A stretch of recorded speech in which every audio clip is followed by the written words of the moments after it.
dans tout l'Occident, il n'y a absolument aucune contradiction entre le fait de vivre une vie de musulman pratiquant et les constitutions et le vivre ensemble. Ça, c'est ma thèse fondamentale. Ensuite, par rapport à la communauté musulmane, première des choses, je n'ai jamais dit que je représentais tous les musulmans. Et ma position par rapport aux femmes, c'est pas de dire elle doit être plus ceci que cela. Je dis aux femmes, vous avez le choix entre, si vous le voulez, porter le foulard, et ça ne doit pas être imposé aux femmes, ou si vous voulez, de ne pas le porter, et ça ne doit pas être imposé. Mais par exemple, je prends un exemple très précis. Faut-il accepter, par exemple, parce que le cas s'est posé, faut-il accepter qu'une jeune fille musulmane ne puisse pas aller à la piscine, exige une piscine séparée parce que sa famille, son père s'y oppose? Est-ce que c'est une attitude que vous dénoncez? Non, ça je ne dénonce pas. C'est pas à dénoncer, ceci. Une femme... Est-ce que vous comprenez? Finalement, attendez. Une femme, comme un homme d'ailleurs, comme un homme. Pourquoi vous parlez tout le temps des femmes sur le plan de la pudeur? Un homme comme une femme peut décider pour lui-même qu'il ne va pas à la piscine, que ça contrevient à ces normes de la pudeur. Ça ne veut pas dire que les gens qui ont une autre norme de pudeur soient impudiques. C'est chacun peut décider. Et je crois qu'il n'y a pas de danger pour nos démocraties, pour nos écoles, quand on comprend qu'à partir d'un certain moment, quand c'est de soi à soi, les critères, je me les applique à moi de pudeur. Je respecte tout le cadre, mais sur le plan privé, je ne tiens pas... Parce que vous les diffusez à tous vos fidèles. Non, je parle de la pudeur. Je dis, quand quelqu'un fait ce choix de la pudeur pour lui-même, je crois que le minimum du vivre ensemble, c'est de l'admettre, de l'accepter, de le respecter. Alors cette question de l'islam, laïcité est importante. Cette question d'islam et laïcité est importante. Moi, j'aimerais passer la parole à Yves Scheller. Yves Scheller, vous êtes président de l'association suisse pour la laïcité. Vous êtes très connu comme un défenseur à tout craint de la laïcité. D'abord, commentez peut-être ce qui a été dit. Est-ce que vous êtes convaincu par M. Ramadan lorsqu'il dit on peut tout à fait avoir ma lecture de l'islam et vivre comme citoyen suisse, comme citoyen de plein droit, respecter l'état de droit? Oui, mais le paradoxe, c'est que Tariq, je l'appelle par son prénom parce qu'on se connaît depuis 15 ans, Tariq se réclame de la laïcité tout en la combattant par ailleurs. La déclaration initiale qu'il a faite, par laquelle il disait la laïcité ne peut pas être une absence absolue de religion, est un procès d'intention. La laïcité n'est pas l'absence absolue de religion. Je m'égosille à le dire. On peut être croyant et laïque. On confond sans cesse, et là, Tariq, tu fais un amalgame, on confond sans cesse la laïcité et l'athéisme. Or, il y a aussi des fanatiques athées. Ce que nous défendons dans la laïcité, fondamentalement, c'est 3 droits, qui d'ailleurs vont de soi, puisque la liberté de conscience est absolue. C'est le droit de croire, le droit de ne pas croire, et très éventuellement le droit de changer d'avis. Cela dit, bien entendu, il y a des différences entre nous, mais je ne crois pas, contrairement à ce que dit Mme Schnevely, que ces différences soient aussi importantes. La laïcité insiste sur les ressemblances. On va peut-être pas faire une thèse sur la laïcité. Le thème de base, c'est le thème de cette soirée, c'est Tariq Ramadan pose-t-il un problème à la démocratie? Est-il dangereux? Quelle est votre réponse? Dangereux, pas plus que les autres communautaristes. Je n'ai pas dit qu'il transportait une ceinture de dynamite autour de lui, mais je trouve que les propos qu'il tient et que tiennent les autres communautaristes, il y a des communautaristes dans d'autres communautés, sont dangereux pour la citoyenneté. Qu'est-ce que c'est que la citoyenneté? C'est justement un espace commun dans lequel on insiste sur ce qui nous rassemble et non pas sur ce qui nous divise. Ce qui ne veut pas dire évidemment que les différences n'existent pas, elles existent. Mais en termes de citoyenneté, on essaye de vivre nos ressemblances qui existent, parce qu'évidemment, il y a des musulmans en Europe, pas de problème. D'ailleurs, s'ils peuvent vivre en Europe de façon relativement paisible, et plus paisible sans doute que dans leur propre pays, quand ils sont d'autres pays, parce qu'il y a des musulmans suisses. Mais soyez peut-être un petit peu concret. En quoi,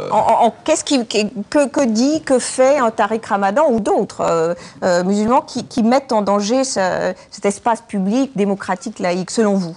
Eh bien, au nom du sacro-saint droit à la différence, ils réclament des différences de droit.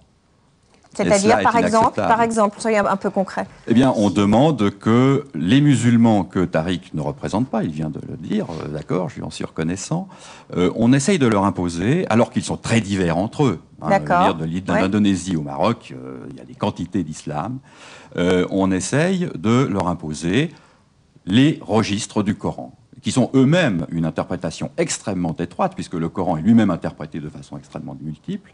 Et ce que je voulais dire, c'est que s'il y a des musulmans en Europe, il y a aussi des laïcs et des athées dans des pays Attendez, comme la moi Turquie. je m'excuse, mais je n'ai toujours pas compris. Vous m'avez dit au téléphone en préparant cette émission, il représente un danger pour nos démocraties, sa lecture du Coran, mais on aimerait juste comprendre en quoi, très précisément. Vous voulez une citation? Oui, par exemple. Oui. Le Coran dit Dieu accorde la supériorité à la femme, à l'homme, en vertu de, de la préférence qu'il lui donne. Je n'ai pas la sourate exactement dans la tête. Tariq va nous dire oui, mais il faut interpréter. Donne-moi la citation exacte. Je veux la page, l'alinéa. Bon, tu m'excuses, je n'ai pas pris mon Coran avec moi. Il se trouve simplement que tu fais des commentaires. Oui, mais alors on n'est pas dans un séminaire universitaire, au cas où tu t'en serais pas aperçu. On est dans une émission de radio, de télé. Donc on va pas, on n'est pas là pour se balancer des citations à la figure. On me demande d'en donner une, j'en donne une, mais c'est ce que j'aimerais dire est relativement général, mais il me semble que ça a quand même une certaine valeur. Il existe entre les hommes aussi, à côté des différences, des ressemblances fondamentales. Et si on veut créer un lien civil, un lien civique entre les gens, c'est ces ressemblances qui doivent nous rassembler et non pas ces différences. Or, Tariq, comme tous les communautaristes, exalte les différences, et cela est dangereux. Alors, allez-y, répondez, puis on va vous passer Yves Scheller, j'aimerais répondre à cela. Premier élément, sur la question de la laïcité. Moi, je suis complètement d'accord avec la façon dont tu traduis la laïcité. La laïcité, c'est l'espace ouvert qui doit accepter tout le monde, toutes les religions. C'est pas l'absence de religiosité. Mais tu dois admettre comme moi, puisque moi, ce que je te reproche aujourd'hui en Suisse, c'est d'amener le débat français en Suisse dans les termes de la France et pas dans les termes de la Suisse. Non, parce que je pense que c'est différent. Je pense qu'on a une différence. Alors, non, simplement une chose. Il faut faire attention à cela. Le premier élément, c'est qu'on doit tous admettre ici qu'il y a en France, comme en Suisse parfois, mais en France, aujourd'hui une lecture de la laïcité qui est une lecture qui confond la laïcité avec l'absence de religion. Et je dis que ça n'est pas la laïcité. Là, on vous suit plus. Là, non, ce que je veux dire, on est dans un séminaire universitaire. Il faut vraiment un peu concret. Excusez-moi. Très concrètement. Pour certains, vivre dans la laïcité, c'est que toute manifestation de quelque chose de religieux est un danger pour la laïcité. Je pense que là, c'est une exagération. Alors moi, je vous donne un exemple, Tariq Ramadan. Une musulmane. C'est toi qui importe le problème français. Alors attendez, je vous donne un exemple, Tariq Ramadan. Je vous donne un exemple. Une musulmane ne peut pas. Oui, mais vous faites un séminaire universitaire, on a de la peine à vous suivre. Une musulmane ne peut épouser un non-musulman à moins qu'il ne se convertisse. Non, mais attendez, je veux dire, la Constitution, il y a un principe en islam, effectivement.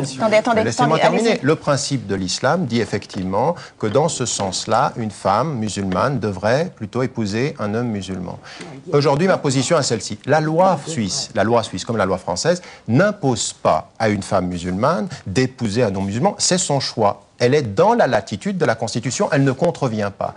À chacun de choisir. Aujourd'hui, je suis en contact avec des femmes qui ont décidé de vivre avec des non-musulmans. Je ne dis pas qu'elles sont hors de la communauté musulmane, je ne les excommunie pas, elles sont présentes, je vis avec, et elles font leur choix. Il n'y a pas à les condamner, c'est leur choix personnel. Et dans ce sens-là... Pourquoi vous le déconseillez? Mais attendez, il y a des prescriptions, il y a des normes musulmanes, voilà, c'est dans une religion. Je crois qu'on est encore du problème, c'est que vous ne pouvez pas vous libérer d'une lecture intégriste du texte. Tout à l'heure, vous avez un mot, vous avez tout à l'heure parlé de pudeur pour parler des piscines.